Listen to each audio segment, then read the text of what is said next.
নমস্কাৰ অন্য এটি ভিডিঅ'লৈ আমাৰ ইউটিউব চেনেললৈ আপোনালোকক স্বাগতম।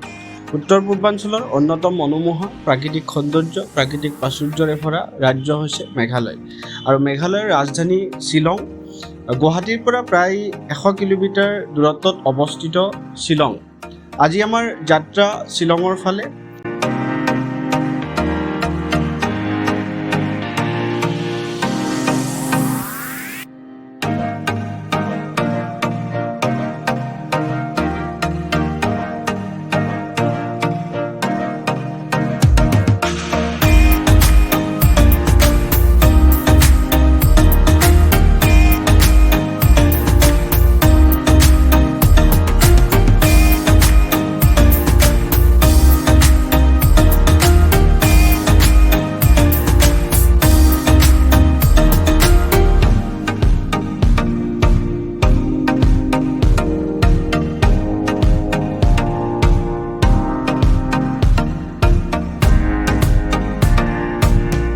শ্বিলঙৰ অলিয়ে গলিয়ে কিছু অংশ ঘূৰি ফুৰাৰ পিছত শ্বিলং চেৰাপুঞ্জী যিটো সংযোগী পথ আছে সেই শ্বিলং চেৰাপুঞ্জী সংযোগী পথটিৰ একেবাৰে শ্বিলং চহৰৰ গাত লাগি থকা যি এলিফেণ্ট ফলছ, আমি প্ৰথমে এলিফেণ্ট ফলছতে পদাৰ্পণ কৰিলোঁ। প্ৰত্যেক ব্যক্তি অনুযায়ী 100 টকাকৈ টিকেট কাটিব লগা হয়। ইয়াৰ যিটো সামগ্ৰিক যিটো পৰিৱেশ আছে সেই সামগ্ৰিক পৰিৱেশটো এই ভিডিঅ'টোৰ জৰিয়তে আপোনালোকক দেখুৱাবৰ কাৰণে যত্ন কৰিম। এলিফেণ্ট ফলছৰ যি 3টা জলপ্ৰপাত আছে সেই ওপৰৰ পৰা তললৈকে খুব সুন্দৰভাৱে বৈ আছে। আপোনালোকে তললৈকে চিৰিৰে বগাই গ'লে তললৈকে যাব পাৰি।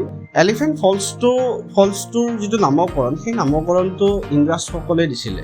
ইয়াৰ পুৰণি যিটো নাম আছিলে সেই পুৰণি নামটো হৈছে খাইট লাই পাটেং খুব চেও। ইয়াৰ অৰ্থ হৈছে 3 খোজৰ জলপ্ৰপাত। অৱশ্যে ইংৰেজসকলে জলপ্ৰপাতৰ ওচৰত এটা প্ৰকাণ্ড শিল দেখা পাইছিল আৰু এই শিলটো হাতী সদৃশ আছিলে আৰু সেইকাৰণে এই জলপ্ৰপাতটোৰ নাম হাতী জলপ্ৰপাত ৰখা হৈছিলে বা ইংৰাজীত এলিফেণ্ট ফলছ বুলি কোৱা হয়।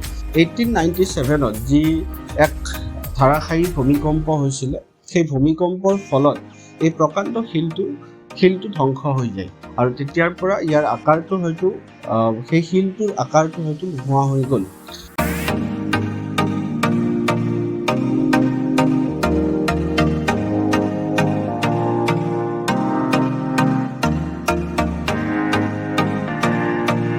এলিফেণ্ট ফলছৰ পৰা ওলাই আহি আমি শ্বিলং চহৰৰ পৰা প্ৰায় 12 কিলোমিটাৰ যি নিলগত অৱস্থিত লেইটলাম এটা ভিউ পইণ্ট আছে, সেই লেইটলাম ভিউ পইণ্টলৈকে আমি যাত্ৰা আৰম্ভ কৰিছিলোঁ।